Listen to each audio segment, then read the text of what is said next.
I think it's safe to say that there are varied opinions in this room as to whether or not recreational marijuana is a good thing, but I also believe that everyone in this room wants the management of the production, processing, and sales to be done in a way that works best for all the residents of King County.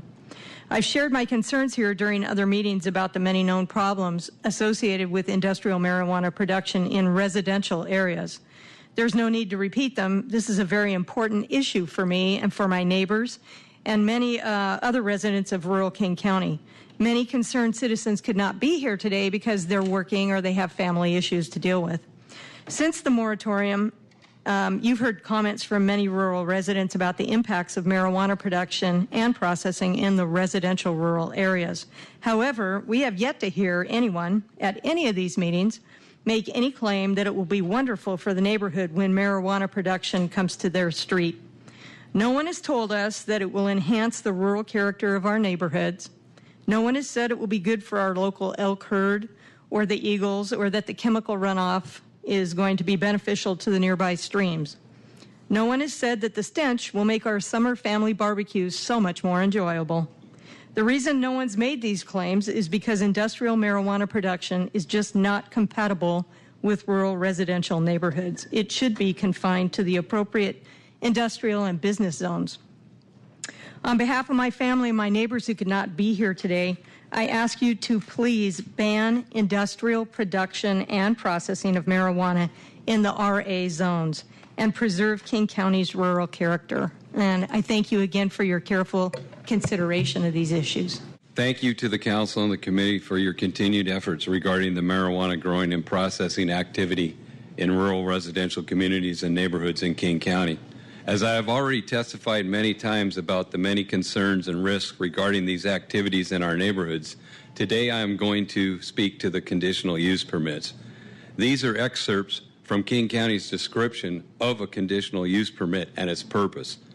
A conditional use permit allows the county to consider uses that may be desirable to a particular community, to control certain uses which could have detrimental effects on a community or neighboring properties.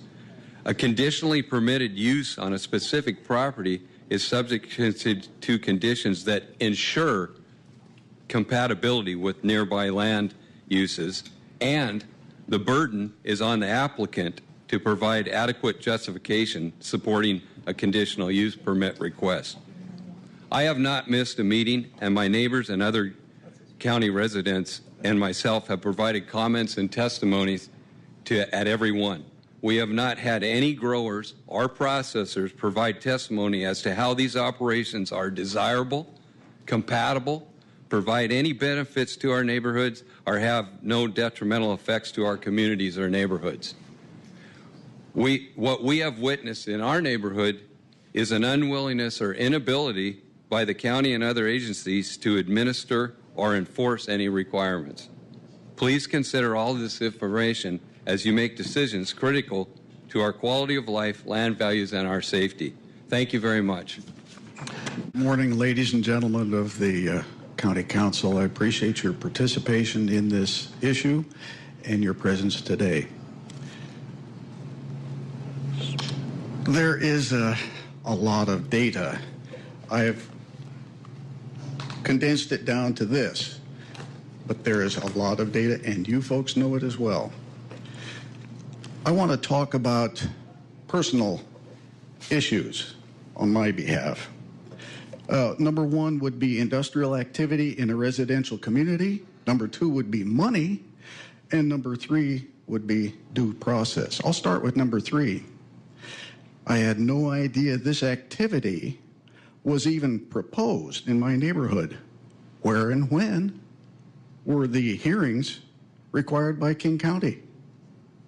I knew nothing of them. The bureaucrat tasked with citing growing operations, Ty Peterson, claimed I have no recourse, no due process. What tin-horn dictatorship do I live in? I'm going to be polite. Item number two, money. King County budget has a $50 million shortfall this biennium, So I've read. King County stands to realize $60 million. Actually, the state stands to realize $60 million from marijuana taxes. I see the result being no desire to cut any of these many favored budgeted programs as you and I would have in our home economies. As the fourth largest city in the state by population, I request that the funding of the Sheriff Department to enforce law and protect citizenry be considered and be increased and not decreased. The third item, Mr. industrial Buckingham. activity. Mr. Buckingham. I will close All right. momentarily. Thank you. Okay, 'cause we got a lot of folks. Industrial activity in a residential community. My family has nurtured our Christmas tree farm for 20 years in this neighborhood. Just south of me, in fact, adjoining property, it's the line indicating where a planned 30,000 square foot growing operation will be located. The prevailing wind in our area is from the south. Where is the location of this grow? South of me.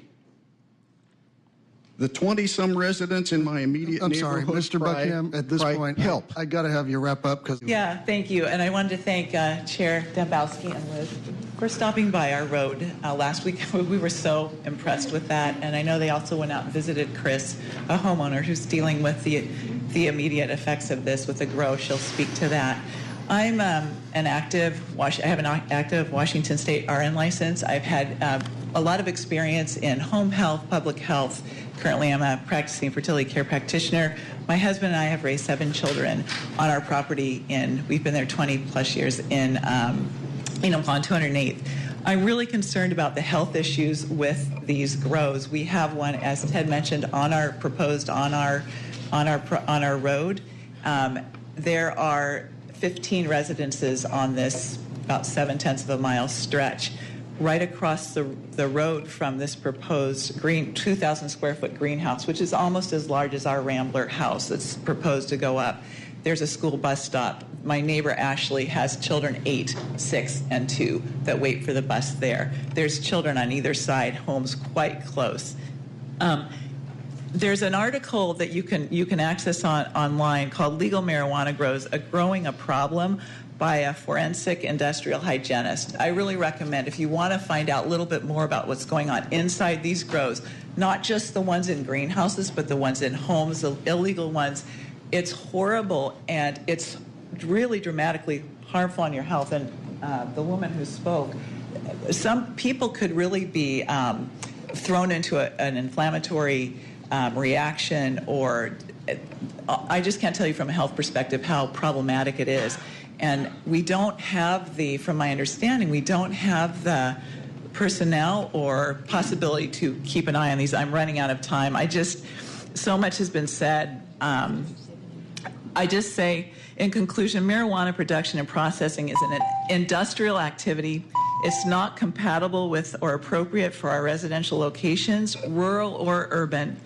Immediate action is needed to preserve our neighborhoods as well as the beauty of the lands and residences in unincorporated King County. We do not want to see them go to pot. Thank you. And I've lived on Southeast 440th Street for 36 years. I've seen many changes. There are about 13 or 14 homes on our street and about 15 kids.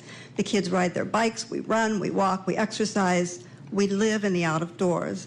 And I cannot stress enough that the rural area zone designation does not mean uninhabited cow pastures out past city limits. Larger parcels have been divided up into smaller parcels. Rural area zones do have communities, residential neighborhoods, families, just like the cities. However, we rural residents do not have the same protection or services as the municipality, and we rely on King County through the use of its zoning laws to look out for our public health, safety, and welfare. And I feel like I've been echoing so much of what's been said. From your tree information on page 97, 13 out of 40 cities in King County have addressed the issues of marijuana and have prohibited it. Another 17 have permanent zoning. According to a study by the UW, 10 million square feet of canopy is sufficient for Washington State's demand for both medical and recreational marijuana. Of the total amount of land available, there is enough square footage available for production and processing without the RA zones. Again, I'm echoing, marijuana is not an animal or an agriculture product. It is a drug. We ask you that you treat it as an industrial product, not to be grown inside houses, barns, or greenhouses, or outside for that matter. We can't rely on the state to protect us. Kittitas and Push counties have banned marijuana.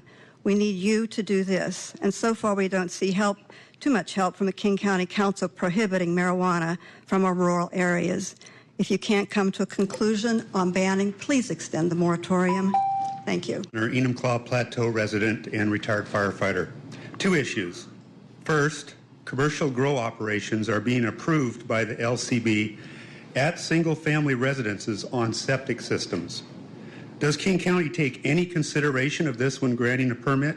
It appears to be totally ignored in the process. A 1-bedroom home septic system is allowed to convert to a commercial grow operation without any upgrades. Considering the previous dedication of King County to protect groundwater, sensitive areas, dairy waste, open space, and all types of water runoff, why would the impacts of extra workers, fertilizers, chemicals, and wastewater be allowed in a small residential septic system? This is one more reason why commercial grow operations should be sited in industrial areas on sewer systems as other counties have done. Second, our Sheriff's Department should be given the tools and direction to site commercial and medical grow operations on the spot. This is now easily done for other infractions with their citation books. I have observed many illegal medical grows in my neighborhood, and the criminals have only received verbal warnings. With the new July 1 regulations, lawbreakers need to know there is a consequence of a large fine to be in noncompliance with regulations. Right now, illegal growers know that enforcement is scarce and there is no risk of any penalty. On-site and immediate citations will also generate needed revenue for the enforcement personnel and provide a record of repeat offenders to the Liquor Cannabis Board. As the main enforcement for oversight of marijuana growing operations, are our King County deputies going to have this type of authority? If not, why, and who will? Thank you. But first I want to say thank you, Councilmember, for coming out and visiting my home. Please, the rest of you, you are welcome to come out and see. The reason that I'm speaking is the one that I am currently living next to a grow, did not receive any notice. Your assistant is handing out a packet. I don't expect you to read through that now. That is quite thick. But the reason it is quite thick is because it's going to, it speaks to the points that I don't have enough time to speak to in 2 minutes. When Councilmember Dembowski was out there, it was raining. We were inside my house. He did not get the enjoyment of the aroma that we get at our house on a regular basis. But the issues I want to talk about right now are the law. The legislator defined agriculture a long time ago, before marijuana was even in play. Agriculture, the legislator said marijuana is not agriculture. There's no doubt about that. There's no question. King County Code even conflicts with itself in that it says that it's not marijuana, but yet it allows in the table that it can be a permitted use. If you take that to the courts, historically what the courts say, if you have a law that's in conflict, it becomes null and void. Additionally, you cannot override a state law. Historically, you cannot. So we have some conflict here, which is causing problems. The packet that you have there in front of you is mostly about the Farm Preservation Program, as well as the other land use programs that King County passed over the years. The biggest one is Farm Preservation Program, which limits and protects the land. King County Council, over the years, has spent thousands and thousands of hours and dollars to preserve our agricultural rural land, but yet we're allowing a harmful product to be grown there. So I'm running out of time, but I just want to reiterate that when you have some casual time to read, sit down and read through that packet so you can see what you guys have passed over the years and should be enforcing for us.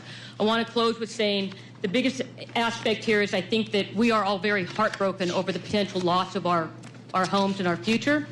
And we really ask you to continue to think about this long and hard. And again, please, I think the council now has my phone number and my email. Call me, email me, and you are welcome to come out and visit at any time. Thank you, Chris. Last week I went to Chris's residence in rural Enumclaw. She lives about 4 miles from my home. She has a production marijuana grow, as you know, right next door, Councilman Dembowski. And honestly, the day I was there, it was 70 degrees, and we had a 15-mile-an-hour wind, which is normal for Enumclaw. It's a southerly wind. I immediately could smell the stench of skunk permeating her property. It was disgusting. It is not acceptable. Secondly, I started to have the effects of it. Just standing outside, I started to have my throat close. I started to cough. My eyes started to water. They were burning. This is unacceptable in a residential area. She lives right next to this. I'm 100 feet from this grower.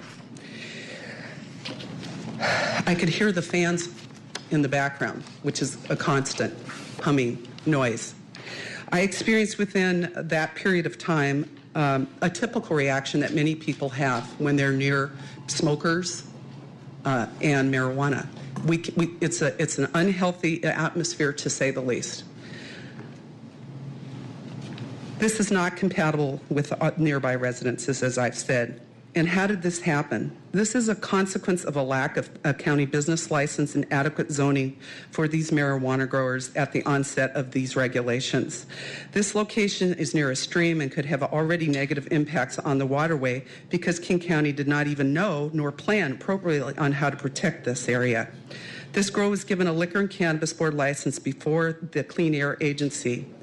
We need to change that around. Don't send homeowners there to get this. You need to send them there to the Puget Sound Clean Air Agency before they get these permits from King County.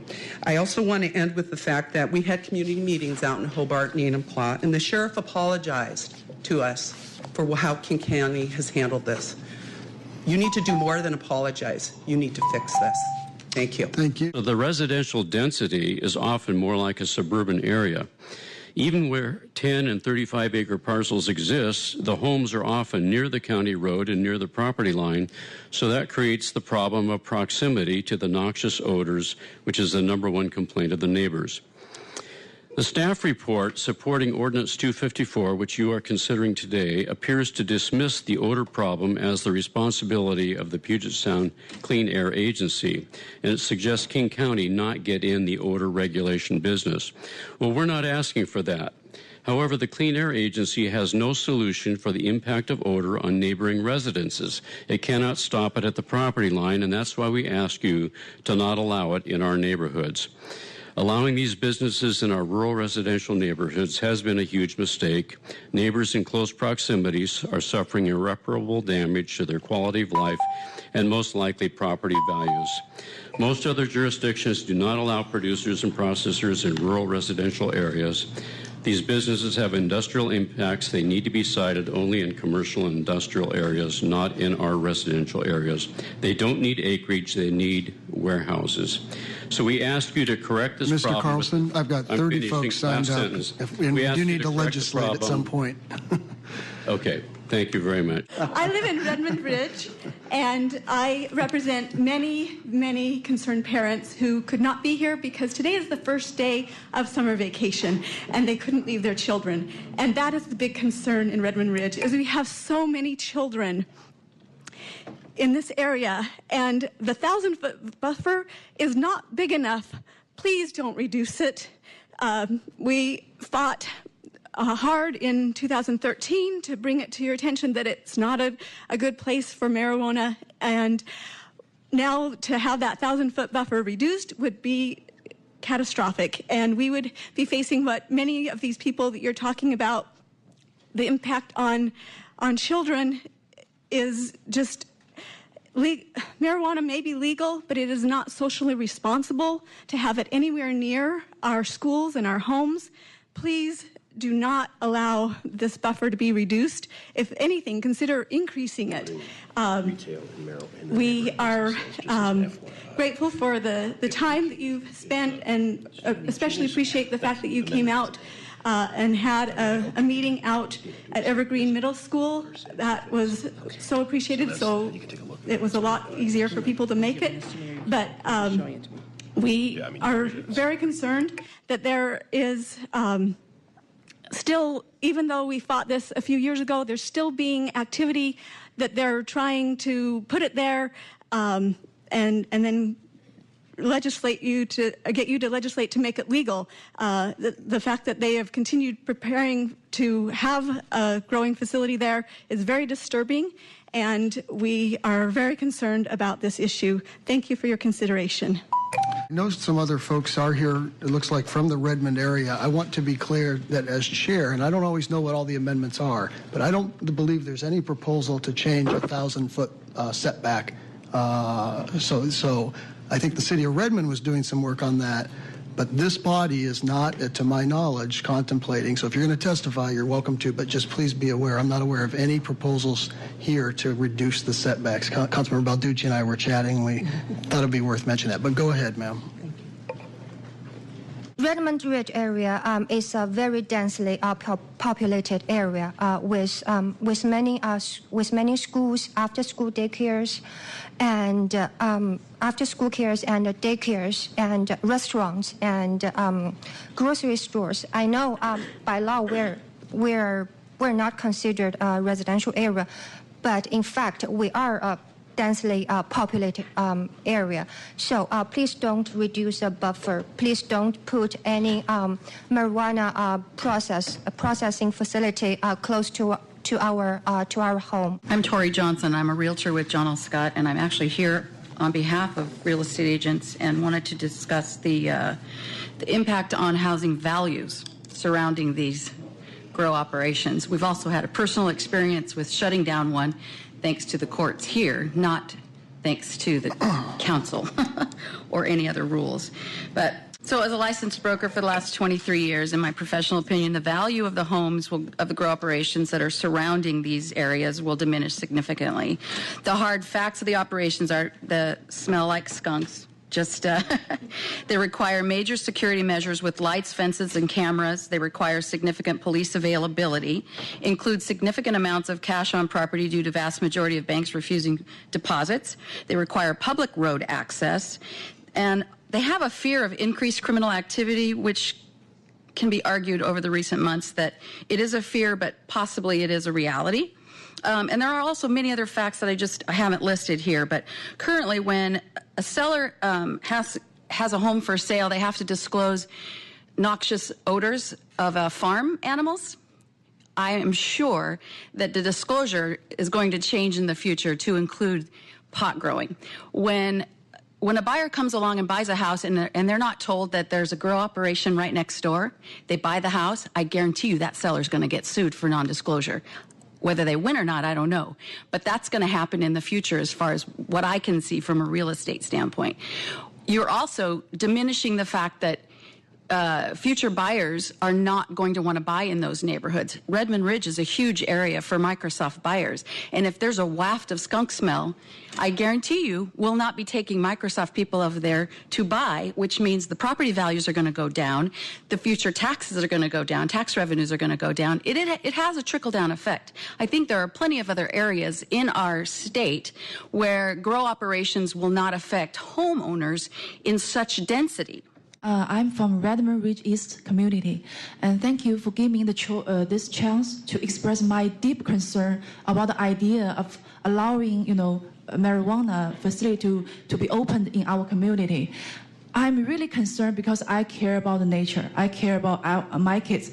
I care about your kids. I care about the earth we all live on. So, as many we said, the community has dense population. We have so many kids, so many seniors. We have so many schools. So to name a few, Gordon School, and the Blue Ribbon School, the Bear Creek School, and Evergreens Middle School. So how can we put such a dangerous thing in a community that we have so many kids and so many schools opening? Also, we in other council meeting we address the other issue like the crime rate, like energy saving. I'm sure if you open a facility in such community, such a dangerous thing in our community, those will be high. Then the energy will be high, and not to mention the odor, the healthy problem. So I encourage you before you make any decision, please study thoroughly of the consequence of this action. I believe you guys will make the right decision without sacrificing the health and environment. Thank you very much. I live in Redmond Ridge East for 6 years. I'm here for the concern about commercial growth of marijuana in our community and reducing the zone. The last time I checked, the Constitution said of the people, by the people, and for the people. So here I am, express our community concern on opening pot stores and pot factory in our neighborhood. Last meeting with King County Council in Evergreen Middle School, it is the first time I saw so many of our neighbors. We have more than 2,000 families, 2,000 students, more than 3,000 kids. The meeting is clear to me that we don't want a marijuana in our community. Now our community has a dream. No pot store, no pot factory in our community and residential area.